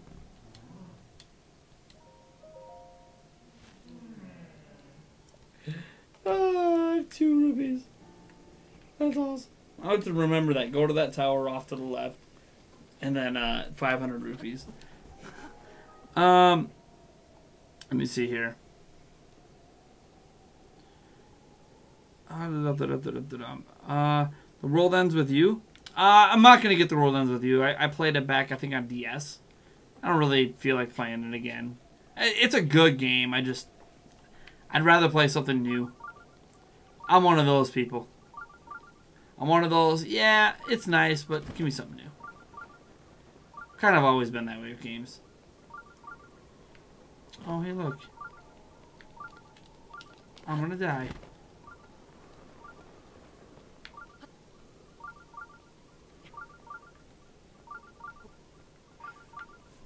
I'm gonna die because I have no stamina food. I'm not gonna get YS because I've never played a game in that series. Not Shining Reverence, not The World Ends With You, or Valkyria Chronicles. I will get Octopath Travelers. I will get Fire Emblem. And maybe Pokemon. Well, for sure Pokemon if it comes this year. So those are the ones I'm interested in. Anyone think 1-2 Switch will get a discount? Someday. Somewhere under the rainbow, a Switch will be discounted with 1-2 Switch. I know. It'll eventually be discounted, yeah. You think the Bucks win Game 7? No. But I'll be cheering for them, too. I think the Bucks have the most talent of the 2 teams. And if Giannis decides to bring it like he did in Game 6, then yeah. But, the Bucks are way too inconsistent for me to ever bet on them. But you know what? Sure, why not? I mean, I honestly think the Celtics are going to win. But, I mean, they're the 2 seed for a reason. I mean, people forget, like, when they say, oh, but they're missing their 2 best players. Well, guess what? They had neither one of those players last year, and they went to the Eastern Conference Finals. And I know they had Isaiah Thomas, but Isaiah Thomas was injured. So I don't buy this bullshit that the Celtics are just not a good team and they're skating by. I'm like, fuck no. They went to the Eastern Conference Finals. Man, without Kyrie, without Gordon Hayward. They're legit. People just don't want to, they don't want to hear that argument. No. They didn't go to Eastern Conference Finals without those guys. Yes, they fucking did, motherfuckers. Plus, it also makes it so when the Bucks win, it feels a little bit more impressive. Breath of the Wild was way better for chat interaction than Splatoon. Yeah. I mean, that is true. Like, just casually playing Breath of the Wild here. You know, I have no real goals. I'm unlocking towers, obviously, right now. Doing a shrine I saw somewhere up here. Which now I don't see. It's got to be this way. Oh, there it is. Yeah, it's easier because I don't have to, like, pay attention to multiplayer stuff, obviously. No horses have died in my watch. I haven't died yet. This is master mode. Of course, I've avoided most combat situations, so. Did I see the draft? Did your team get all the players they needed? I saw the Packers got 2 DBs. They got 1 in round 1, 1 in round 2, which we did need. We also need some linebackers and stuff. I don't know if they drafted anybody else today. Because I haven't checked since they made their pick in the second round. Am I interested in the upcoming Shaq Fu? Not really. I mean, I might give it a casual glance if it's at the right price. You see Metro Prime 4 for April. I think it's going to be a summer game next year at the earliest. Personally. Have I used the shield to slide down the mountain? Yeah. Let me remember how to do that. It's this. Yeah. See?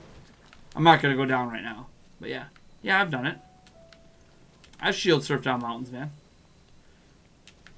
It's a thing. It's a thing I've done. How Pokemon Switch doesn't look like a 1080p Sun and Moon. Yeah, I know. That's my worry is that it's just going to be a traditional Pokemon game in HD. I feel like it should be more momentous than that, but they might not agree with me. I'm gonna check my phone and my fiance's texting me around. Ooh, she is texting me.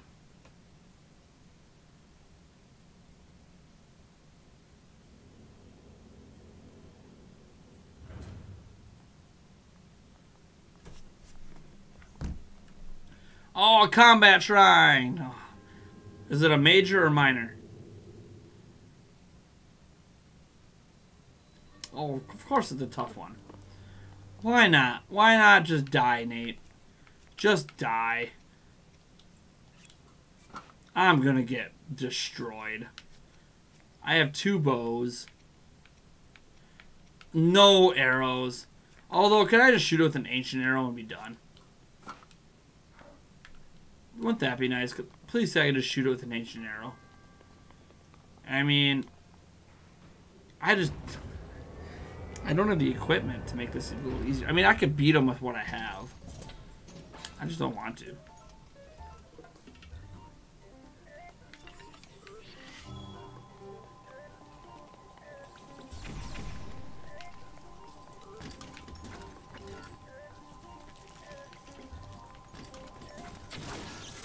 Nope, that was a waste. Figured I should know that, but get some freeze arrows.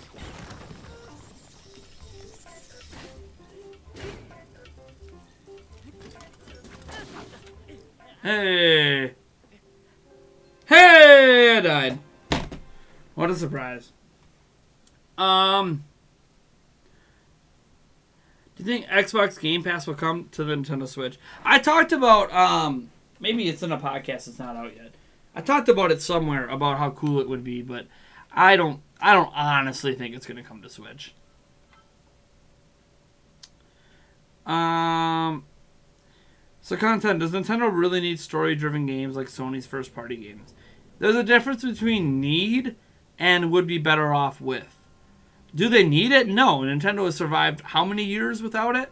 But they would be better off having them because it's variety.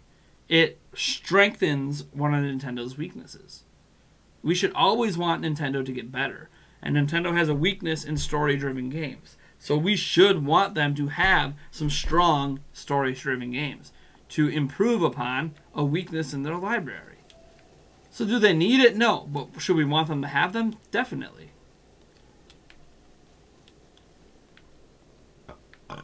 Yeah, I'm not going to do that try right now. I'm being a pussy and running away. Make fun of me all you want. I'm still playing Breath of the Wild, yeah. I can see Metroid Prime 4 winning Game of the Year if it releases next year. We'll see. It depends on what else comes out. You know? It's hard to be like, oh, it's going to win Game of the Year when we don't really know what else is coming. Like, there's a lot of people that think God of War is going to win Game of the Year this year. And you know what? Maybe they're right. Maybe it is going to win Game of the Year. But do we really know? I don't feel like we do.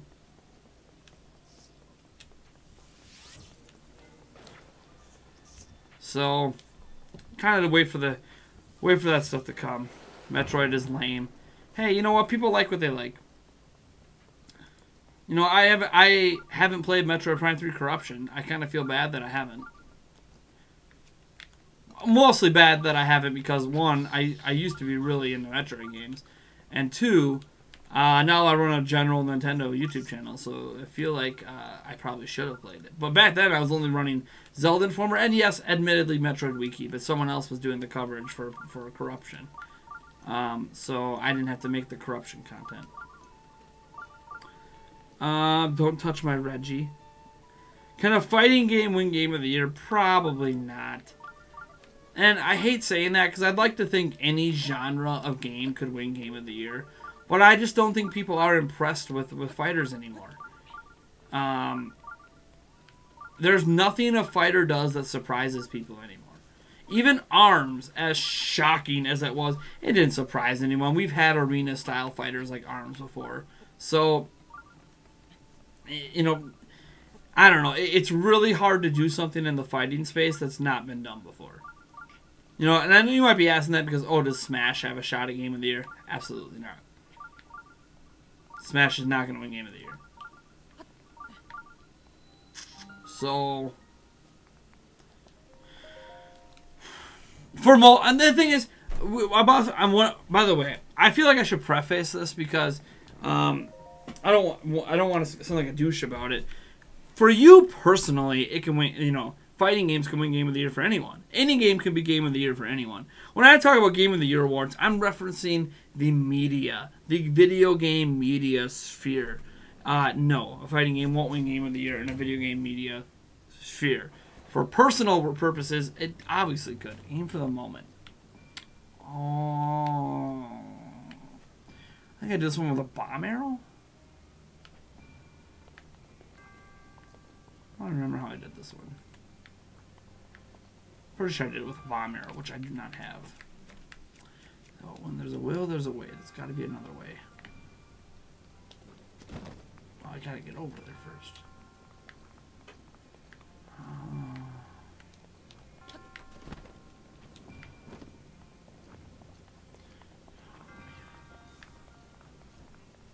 How am I gonna...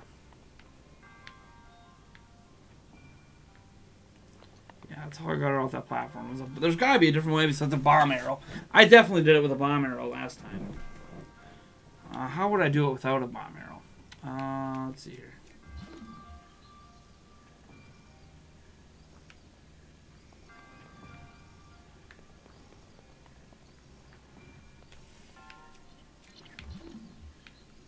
Aha, stasis, that's how.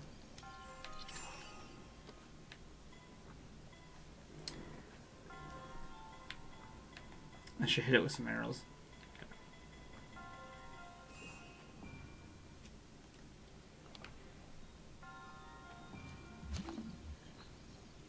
Let me hit it with some arrows.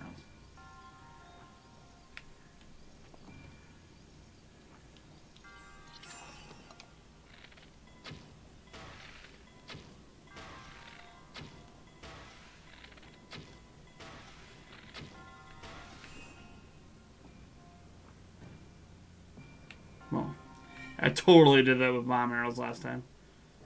Hey! Alright, let me get over there quick. Now I'll check chat in a second.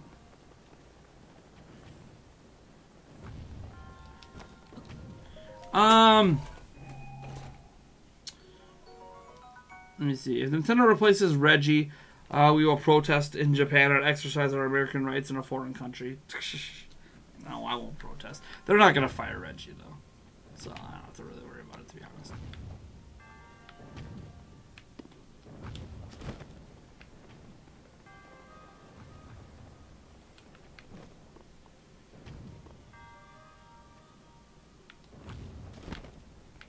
Oh, that's right. I gotta fire an arrow.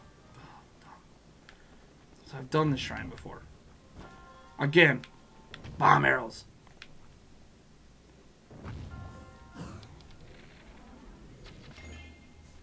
Da da da da. Gotta find new solutions every time. And I don't use stasis nearly enough. Wouldn't it be awesome if Nintendo did a ballot to have fans vote for which retro game they should remake next? Yeah. I mean, it'd be nice. I don't think it's how it would ever work because you'd have to have the team. They'd have to know they have teams readily available. Like, if they knew, like, they had a set of 3 games that they knew they wanted remade. I mean, it'd be kind of neat to get some fan interaction, but it doesn't need to be done. Will Bill be fired again? Probably not. I think those skits are a thing of the past. An Iwata era thing. I don't think those are going to come back. Remake the original Mario Bros. For NES. Nice. Just seeing if I missed any questions. It doesn't look like it.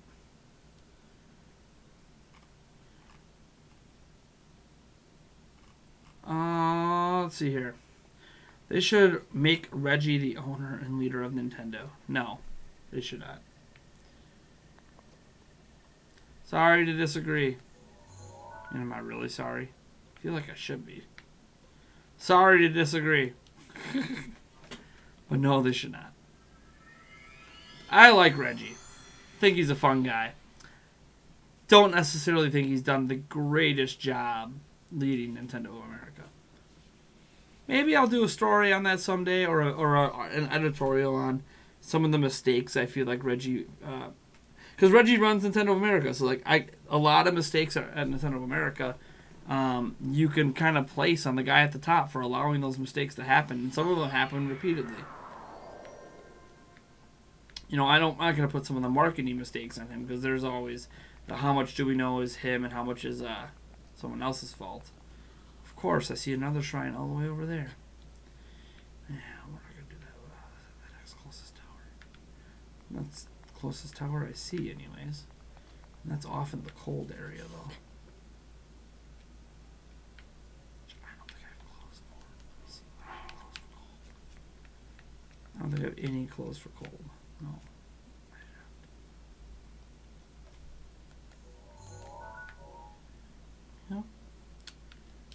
We could do the death run. Dun dun dun dun dun dun dun, the death run. Dun dun dun dun dun dun dun, the death run. Where you just die a bunch of times till you get to the tower, getting a little closer every time. If IGN offered you a job to host the MVC, would I take it? There's a lot to consider. Could I still do my YouTube channel? The answer seems to be with the new host, yes you can. Within reason, of course. And then there's the whole, what's the salary? What's the benefits? Will they pay for my family to move? Like, will they pay for moving fees and initial deposit on an apartment and or house? And all of those answers are probably hell no. Besides, you know, paying and benefits. Because I doubt the pay is good enough to support a family of 5. I just doubt it. Is it better than what I make now? Sure. But I also have to live in California, which is severely more expensive to live in. So even though I'd be making a lot more money, I would actually be significantly worse off financially. So, no. I probably, at this point, I'd like to say I would. When I was younger and I didn't have a family and it was just me, absolutely. It's plenty of money for, you know, a single guy. But for a family with 3 kids, like, it's probably not good enough. I could be wrong. Maybe they're willing to offer me 100K, 200K. They do that? Alright. I'd probably consider it. I'd have to seriously consider it. As long as they let me run my YouTube channel still, even if I have to get rid of the Nintendo Prime podcast, which would suck. But the thing is, what's nice about it is if I could still do my YouTube channel, is that I'd also make connections, right? Like, I'd make more industry connections, which, if and when I eventually leave IGN, and my popularity at IGN could lead to my channel growing as well, there's kind of a catch-22 there, I could leave IGN eventually, and be able to even get more support on Patreon for my adventures at Nintendo Prime, and have more industry connections. So it's kind of sort of it would be a smart career choice, knowing that I would not be at IGN forever and would eventually come back to Nintendo Prime full time. So in my heart of hearts, it's actually a really smart decision. But is it enough money to support my family? Probably not. Reggie did underpredict the launch unit estimate. I mean, there's only so much. I don't blame him for that. There's only so much he can control with that. There's a lot of variables that go into predictions. And on top of that, it's not just variables that go into predictions. They literally didn't have enough Switches made. So it's not even just predictions. Like, they had a chokehold. They had to pay extra money to fly in stuff because they just didn't have enough money to do it. So there's a lot of variables to consider when we're talking about stuff like that. Anyone who know who Nintendo Splatoon's tourney is competing for conference-wise? Is Sony live on the 11th during that time? Xbox? Other? I have no idea. It's a very good question that I don't have an answer to. It's a very good question, actually. Is that a fire up there? I see something glowing in the background that's not a tower. I mean, that's a tower there, but... I'm in the midst of a death run.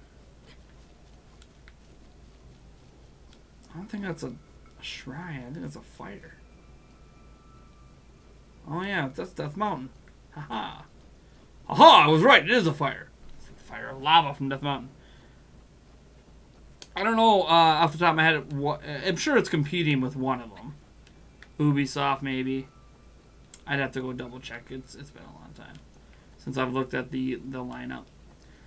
And I probably should check again, to be fair. Sure, let's just run right through the middle of the camp. I'm going to die anyways. I don't think I have any cold food ready, so... I have hasty. Boost my movement speed. Sure, why not?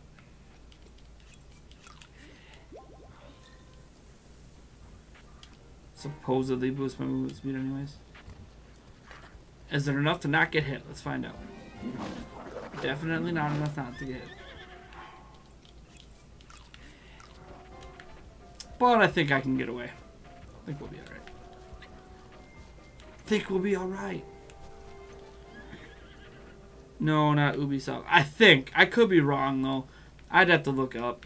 I'm not 100% sure. I think Microsoft is earlier in the morning, or is Microsoft on Sunday this year? I don't remember. I literally have to go look at the lineup. There's so many press conferences that you forget sometimes. And I have to watch them because I need to know what games are playable. Like, if there's games announced for Switch from third parties, I need to know what's playable so I know how to plan out my show floor stuff. Because on Monday, or on Tuesday, the first day... fire arrows, dang it. Good, I have some.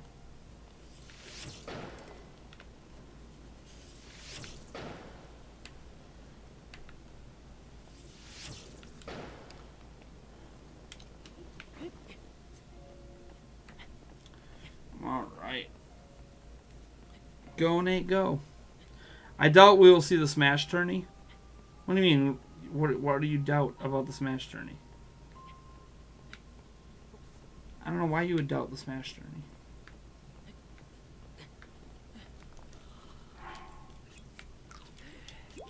I mean, the Smash tourney is going to be live streamed. So why wouldn't we see it? It's going to be happening...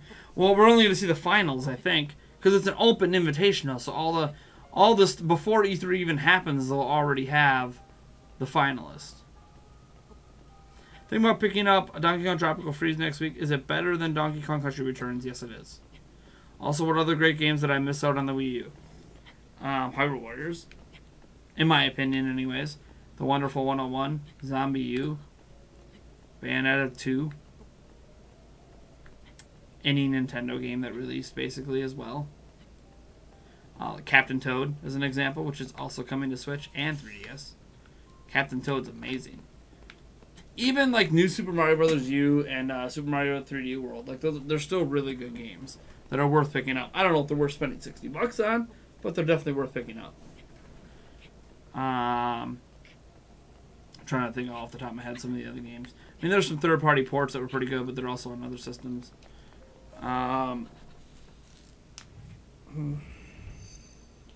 might get mad at myself. I know there's something I'm drawing a blank on. Breath of the Wild. No, that's not what I'm trying to remember. There is a game. Splatoon, obviously. Mario Maker. That's what I was thinking of. Mario Maker. Pikmin 3 is also really good. Xenoblade Chronicles X. Some people like it. Some people don't. You know, it's one of those games. Rayman Legends. That's already come out on Switch. It's really good. Tokyo Mirage Sessions. That's the one I was thinking about. So underappreciated. That game is damn good. I like to watch video games. Awesome. Reacting to Xbox, Sony, and others. Because they're so boring to watch. For Nintendo, I watch directly. HMK said he was in the Smash tourney. Are you talking about his fake... He did an April Fool's joke. Or is he legit in the tourney? Because he did an April Fool's joke that he was in the tourney. I have played Zombie U. Love Zombie U. That's the Wii U version of it, anyways. Can any Unreal Engine 4 game run on Switch? I think any is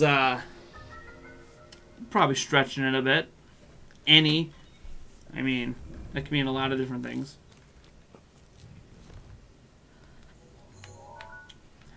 I definitely wouldn't say that any game could.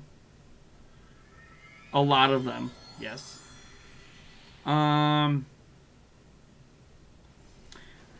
Yeah, I actually thought if my internet's good enough at the hotel, since I'm going to be watching the press conferences, maybe it would be kind of cool to do like a live reaction. If I can get the stream to work. A live reaction to the press conferences. Like a Nintendo fan's reaction to Sony's conference. Nintendo fan's reaction to Xbox. To X, Y, and Z, right? Like, I'm going to be watching the conferences anyway, so why not live stream some reactions? I don't know, maybe you guys might like that kind of stuff. If I can make it work. Again, internet depending. I think that's going to do it. I think I'm going to head to bed. It's getting a little later than I wanted it to be, so.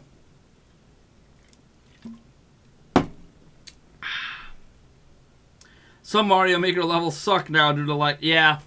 That's the thing. Mario Maker in its heyday was really good. Now, I mean, I'm pretty sure I just saved, but I'll save again just because I can. All right. That's going to do it. Thank you guys so much for tuning in. Thank you for the support, by the way. This stream, we got what? Let's do a little... Actually, let me just go to Streamlabs. Streamlabs adds it all up for me, so... So today, our grand total... we got $5 today combined with... So yeah, we made $36. Way below our average on a Friday, but hey, you know what? It's better than nothing, isn't it? Thank you guys so much for tuning in. I had a good time playing some Breath of the Wild, which I have not played in a while. Thank you so much for whoever suggested I play it. Just use your camera. Yeah, I know. I can still like record my reactions to it, of course.